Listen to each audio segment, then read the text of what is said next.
নমস্কাৰ এই মুহূৰ্তৰ এটা বিগ ব্ৰেকিং নিউজ বিটিসি নিৰ্বাচনৰ ফলাফলক লৈ প্ৰথমৰ বাবে প্ৰতিক্ৰিয়া প্ৰকাশ কৰিছে মুখ্যমন্ত্ৰী ডক্টৰ হিমন্ত বিশ্ব শৰ্মাই বিটিসি নিৰ্বাচনৰ ফলাফলক লৈ সংবাদ মাধ্যমৰ আগত মুখ্যমন্ত্ৰী হিমন্ত বিশ্ব শৰ্মাৰ মন্তব্য হাগ্ৰামাৰ বিজয় মানে বিজেপিৰ বিজয় 40খন আসনেই এনডিএৰ দখলত আছে বিধানসভাৰ নিৰ্বাচনৰ পিছৰে পৰাই হাগ্ৰামাই বিজেপিক সমৰ্থন কৰি আহিছে আজি পুৱা 4 বজাত মুখ আখি ঘৰত সাক্ষাৎ কৰিছে হাগ্ৰামা মহিলাৰীয়ে মুখ্যমন্ত্ৰী হিমন্ত বিশ্ব শৰ্মাৰ এই ঘোষণা বিটিসি অকল বিপিএফে চৰকাৰ গঠন নকৰে বিপিএফ আৰু বিজেপিয়ে মিলিকে বিটিসিত চৰকাৰ গঠন কৰিব বুলি ঘোষণা কৰিছে মুখ্যমন্ত্ৰী ডক্টৰ হিমন্ত বিশ্ব শৰ্মাই বিজেপিৰ লগত মিলিকে চৰকাৰ গঠন কৰিব হাগ্ৰামা মহিলাৰীয়ে মুখ্যমন্ত্ৰী হিমন্ত বিশ্ব শৰ্মাৰ সৈতে ফোনত যোগাযোগ কৰিছে আৰু আনকি মুখ্যমন্ত্ৰী হিমন্ত বিশ্ব শৰ্মাৰ ঘৰত আহি সাক্ষাৎকাৰ কৰিছে মুখ্যমন্ত্ৰী হিমন্ত বিশ্ব শৰ্মাৰ লগত হাগ্ৰামা মহিলাৰীয়ে মুখ্যমন্ত্ৰী হিমন্ত বিশ্ব শৰ্মাৰ এই ডাঙৰ মন্তব্য বিটিসিত যিকেইটা আসনত জয়ী হৈছে সেই আটাইকেইটা আসন এনডিএৰ দখলত আছে কংগ্ৰেছে এখনো আসন লাভ কৰা নাই মানে এনডিএৰ দখলত আছে আটাইকেইখন আসন বিজেপিয়ে যিমান আসন পাইছে সেয়া এনডিএৰ আসন বিপিএফে যিমান আসন পাইছে সেয়া এনডিএৰ আসন আৰু ইউপিপিএল দলে যিমান আসন পাইছে সেয়াও এনডিএৰ আসন 40খন আসনেই এনডিএৰ দখলত আছে বিটিসিত হাগ্ৰামাই ভাৰতীয় জনতা পাৰ্টিক সমৰ্থন কৰি আহিছে হাগ্ৰামাৰ বিজয় মানে ভাৰতীয় জনতা পাৰ্টিৰ বিজয় বুলি মন্তব্য মুখ্যমন্ত্ৰী হিমন্ত বিশ্ব শৰ্মাৰ অৰ্থাৎ বিপিএফ জয়ী হল মানে বিজেপি জয়ী হল গতিকে বিপিএফ আৰু বিজেপিয়ে মিলিকে বিটিসিত চৰকাৰ গঠন কৰিব 5 অথবা 6 অক্টোবৰ তাৰিখে শপত গ্ৰহণ অনুষ্ঠান অনুষ্ঠিত হ'ব য'ত উপস্থিত থাকিব মুখ্যমন্ত্ৰী হিমন্ত বিশ্ব শৰ্মা আৰু ৰাজ্যপাল বিজেপিৰ অংশীদাৰ হ'ব বিপিএফৰ অংশীদাৰ হ'ব ভাৰতীয় জনতা পাৰ্টি 3 অক্টোবৰত বিপিএফত শপত লোৱাৰ সম্ভাৱনা আছিল যদিও মুখ্যমন্ত্ৰীৰ মন্তব্য 5 বা 6 অক্টোবৰত হয়তো শপত গ্ৰহণ অনুষ্ঠান অনুষ্ঠিত হ'ব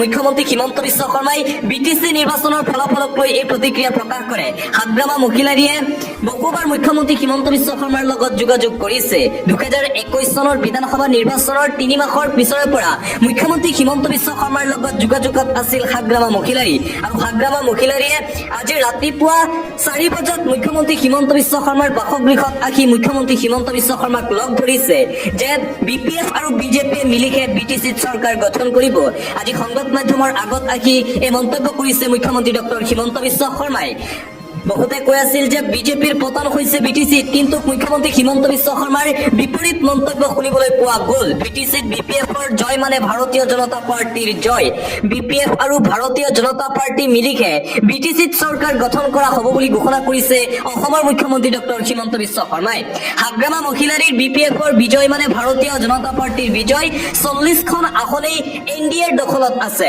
বিধানসভা নিৰ্বাচনৰ পিছৰে পৰা 2021 চনৰ বিধানসভা নিৰ্বাচনৰ পৰাই হাগ্ৰামা মহিলাৰীয়ে ভাৰতীয় জনতা পাৰ্টিক সমৰ্থন কৰি আহিছে আজি পুৱা 4 বজাত মুখ্যমন্ত্ৰী হিমন্ত বিশ্ব শৰ্মাৰ ঘৰত আহি মুখ্যমন্ত্ৰী হিমন্ত বিশ্ব শৰ্মাক সাক্ষাৎ কৰিছে বিপিএফ প্ৰধান হাগ্ৰামা মহিলাৰীয়ে এই ঘোষণা কৰিছে মুখ্যমন্ত্ৰী হিমন্ত বিশ্ব শৰ্মাই বিটিসিত অকলে বিপিএফে চৰকাৰ গঠন নকৰে বিটিসিত বিপিএফ আৰু বিজেপিয়ে মিলিকে চৰকাৰ গঠন কৰিব আনুষ্ঠানিক ঘোষণা কৰা হৈছে মুখ্যমন্ত্ৰী ডক্টৰ হিমন্ত বিশ্ব শৰ্মাৰ ফালৰ পৰা মানপাৰাত আৰক্ষীৰ বৰ্বৰ আৰক্ষীৰ আক্ৰমণক লৈ এতিয়া সৰ্বত্ৰে গৰিহণা ঘৰে ঘৰে সোমাই আৰক্ষীয়ে পিটিছে ৰাইজক আৰক্ষীৰ লাঠি চালনাত গুৰুতৰভাৱে আহত হৈছে বহু যুৱক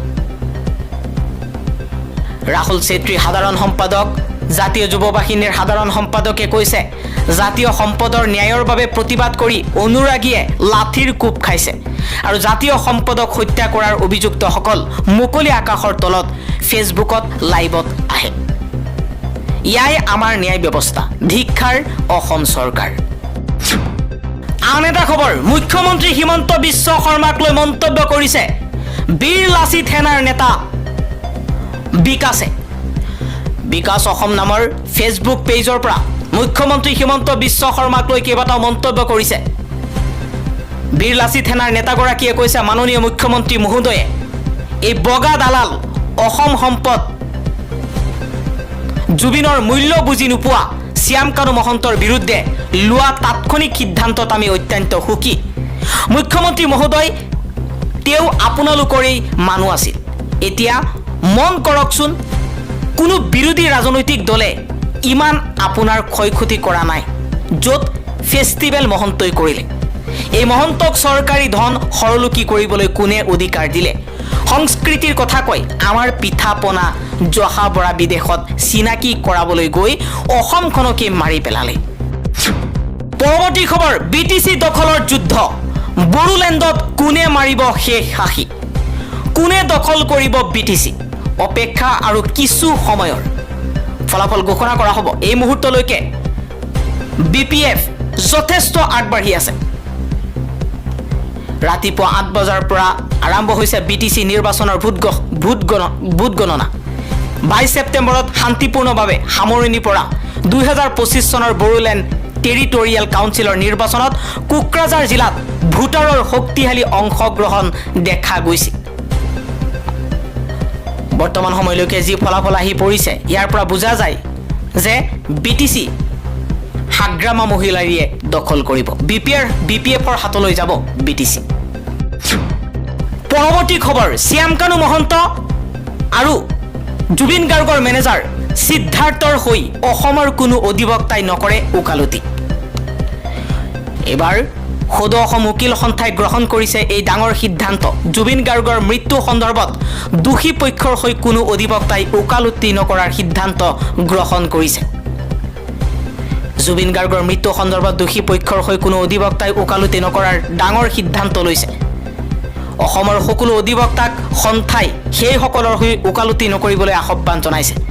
সন্থাৰ সভাপতি শৈলেন দাস, সাধাৰণ সম্পাদক দীপক দাস আৰু উপ সভাপতি বিজয় মহাজন স্বাক্ষৰিত এই আহ্বানমূলক এখনি আনুষ্ঠানিক পত্ৰ প্ৰেৰণ কৰা হ'ব সকলো জিলালৈ।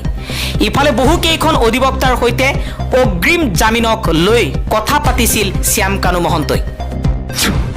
হিমন্ত বিশ্ব শৰ্মাই জুবিন গাৰ্গৰ হত্যাকাৰীক ৰক্ষণাবেক্ষণ দিছে। হিমন্ত বিশ্ব শৰ্মা আৰু অসম আৰক্ষীক লৈ এইবাৰ সৰব হৈ পৰিছে অখিল গগৈ। অখিল গগৈয়ে কৈছে আটক কৰিব লাগিছিল শ্যামকানু মহন্তক, সিদ্ধাৰ্থ শৰ্মাক আটক কৰিছে ভিক্টৰ অজয় ফুকনক। পিঠি ফালিব লাগিছিল কাৰ, মূৰ ফালিছে কাৰ? জুবিন গাৰ্গৰ ন্যায় বিচাৰি প্ৰতিবাদ কৰা লোকৰ ওপৰত অসম আৰক্ষীয়ে চলাইছে লাঠি। গণ্ডগোল ব্যৱস্থাতে আছে। এবাৰ হিমন্ত বিশ্ব শৰ্মাৰ বিৰুদ্ধে সৰব হৈ এই মন্তব্য কৰিছে অখিল গগৈয়ে। কোনো কাৰণতে হিমন্ত বিশ্ব শৰ্মাৰ এই দমনমূলক নীতি নচলিব। ন্যায় বিচাৰি প্ৰতিবাদ কৰাৰ বাবে কিয় আটক কৰা হৈছে? কিয় প্ৰতিবাদকাৰীসকলৰ ওপৰত আৰক্ষীৰ লাঠিৰ কোব পৰিছে? হিচাপ দিব লাগিব হিমন্ত বিশ্ব শৰ্মাই। পৰৱৰ্তী খবৰ, জুবিন গাৰ্গৰ ন্যায়ৰ বাবে প্ৰতিবাদ কৰাৰ সময়তেই গ্ৰেপ্তাৰ কৰা হৈছে অজয় ফুকন আৰু ভিক্টৰ দাসক। জুবিন গাৰ্গৰ মেনেজাৰ সিদ্ধাৰ্থ শৰ্মাৰ বাসগৃহৰ সন্মুখত হৈছিল প্ৰতিবাদ কিয় কৰা হ'ল? প্ৰতিবাদ কৰাৰ বাবেই দুজনকৈ নেতাক গ্ৰেপ্তাৰ কৰাৰ লগতে প্ৰতিবাদকাৰীৰ ওপৰত চলিছে অসম আৰক্ষীৰ লাঠিৰ কোব। বহুকেইজন প্ৰতিবাদকাৰীক আহত কৰিছে আৰক্ষীয়ে। আৰক্ষীৰ সৈতে প্ৰতিবাদকাৰীৰ হতাহতিৰো সৃষ্টি হৈছে। গুলিয়াই মাৰি পেলালেও জুবিন গাৰ্গৰ ন্যায়ৰ বাবে প্ৰতিবাদ সাব্যস্ত কৰিব বুলি প্ৰতিবাদকাৰীয়ে উত্তাল প্ৰতিবাদ সাব্যস্ত কৰা পৰিলক্ষিত হৈছে। জুবিন গাৰ্গৰ হত্যাকাৰীয়ে শাস্তি নোপোৱালৈকে মৃত্যুকো নেওচি বুকুত গুলি লৈও প্ৰতিবাদ কৰি যাব বুলি হুংকাৰ দিছে শ শ প্ৰতিবাদ